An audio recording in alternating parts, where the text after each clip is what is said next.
ರಾಜ್ಯದಲ್ಲಿ ಈ ಬಾರಿ ಬಹಳ ಭೀಕರವಾದಂಥ ಬರಗಾಲ ಬಂದಿದೆ. ಈಗಾಗಲೇ ಮುಖ್ಯಮಂತ್ರಿಗಳು ಮತ್ತು ನಾನು ಇಡೀ ರಾಜ್ಯದಲ್ಲಿ ಬೆಳಗಾವಿನ ವಿಭಾಗ, ಕಲಬುರಗಿ ವಿಭಾಗ ಮತ್ತು ಬೆಂಗಳೂರಿನ ವಿಭಾಗದ ಎಲ್ಲ ತಾಲೂಕುಗಳನ್ನು ಕೂಡ ವಿಭಾಗವಾರು ನಾವು ಪರಿಶೀಲನೆಯನ್ನು ಮಾಡಿದ್ದೇವೆ.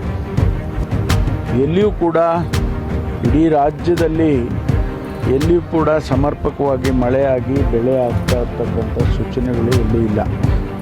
ಇತ್ತೀಚೆಗೆ ಕಳೆದ ಒಂದು 10-15 ದಿವಸದಿಂದ ಒಂದಿಷ್ಟು ಕರಾವಳಿ ಪ್ರದೇಶದಲ್ಲಿ, ಮಲೆನಾಡು ಪ್ರದೇಶದಲ್ಲಿ ಒಂದಿಷ್ಟು ಮಳೆಯಾಗಿದೆ ಮತ್ತು ಬೇರೆ ಬೇರೆ ಜಿಲ್ಲೆಗಳಲ್ಲಿ ಕೂಡ ಒಂದಿಷ್ಟು ತುಂತುರು ಮಳೆಯಾಗಿದೆ ವಿನಃ ಎಲ್ಲೂ ಕೂಡ ಬೆಳೆ ಆಗ್ತಕ್ಕಂಥ ಲಕ್ಷಣಗಳು ಎಲ್ಲೂ ಇಲ್ಲ. ಇಡೀ ರಾಜ್ಯದಲ್ಲಿ ಒಂದು ರೀತಿ ಭೀಕರವಾದಂಥ ವಾತಾವರಣವನ್ನು ನಾವು ನೋಡ್ತಾ ಇದ್ದೇವೆ. ರೈತ ಭಾಳ ಸಂಕಷ್ಟದಲ್ಲಿದ್ದಾನೆ. ಬೆಳೆ ಸಂಪೂರ್ಣವಾಗಿ ಅವರ ಕೈತಪ್ಪು ಹೋಗಿದೆ. ನಮ್ಮ ಜಿಲ್ಲೆಯಲ್ಲಿ ವಿಶೇಷವಾಗಿ ನಮ್ಮ ಜಿಲ್ಲೆಯಲ್ಲಿ ಎಲ್ಲ ತಾಲೂಕುಗಳಲ್ಲಿ ಇಂಥ ತಾಲೂಕು ಚೆನ್ನಾಗಿದೆ ಅಂತ ಹೇಳೋಕ್ಕೆ ಬರೋದಿಲ್ಲ. 10 ತಾಲೂಕಿನಲ್ಲೂ ಕೂಡ ಇವತ್ತು ಬರವನ್ನು ನಾವು ನೋಡ್ತಾ ಇದ್ದೇವೆ. ರೈತರು ಕಂಗಾಲಾಗಿದ್ದಾರೆ.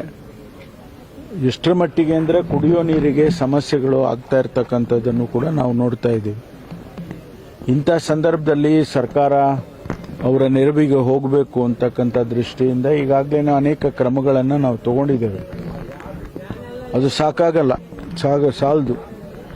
ಆದರೂ ಕೂಡ ಸರ್ಕಾರ ತಕ್ಷಣ ಏನೊಂದು ರೆಸ್ಪಾನ್ಸ್ ಮಾಡಬೇಕು ಅಂತ ಹೇಳಿ ಈಗಾಗಲೇ ಕುಡಿಯೋ ನೀರಿಗೆ ಪ್ರತಿ ಜಿಲ್ಲೆಗೆ 5 ಕೋಟಿ ರೂಪಾಯಿ ಕೊಟ್ಟಿದ್ದೇವೆ. ಪ್ರತಿ ಕ್ಷೇತ್ರಕ್ಕೆ 1 ಕೋಟಿ ರೂಪಾಯಿ ಕೊಟ್ಟಿದ್ದೇವೆ.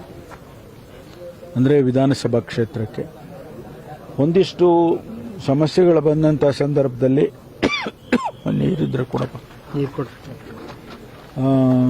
ಅವರಿಗೆ ಪರಿಹಾರ ಕೊಡಬೇಕು, ಅವರಿಗೆ ಸಹಾಯಕ್ಕೆ ನೆರವಾಗಬೇಕು ಅಂತೇಳಿ ಈಗಾಗಲೇ ಮುಖ್ಯಮಂತ್ರಿಗಳು ನಾನು ಸಂಪುಟದಲ್ಲಿ ಚರ್ಚೆ ಮಾಡಿ ಈಗ ಕ್ರಮ ತಗೊಳ್ತಾ ಇದ್ದೀವಿ. ಇಡೀ ರಾಜ್ಯದಲ್ಲಿ ಎಲ್ಲ ಸಚಿವರುಗಳು ಕೂಡ ಅವರು ವೀಕ್ಷಣೆ ಮಾಡಬೇಕು ಮತ್ತು ವರದಿಯನ್ನು ಮುಖ್ಯಮಂತ್ರಿಗಳಿಗೆ ಸಲ್ಲಿಸಬೇಕು ಅಂತ ಈಗಾಗಲೇ ಸೂಚನೆ ಕೊಟ್ಟಿದ್ದಾರೆ. ಅದಕ್ಕಾಗಿ ನಮ್ಮ ಜಿಲ್ಲೆಯಲ್ಲಿ ಕೂಡ ನಾವು ಇವತ್ತು ನಾಳೆ ಎಲ್ಲ ತಾಲೂಕುಗಳಿಗೂ ಭೇಟಿ ಕೊಟ್ಟು ಇಲ್ಲಿನ ಪರಿಸ್ಥಿತಿಯನ್ನು ಅಧ್ಯಯನ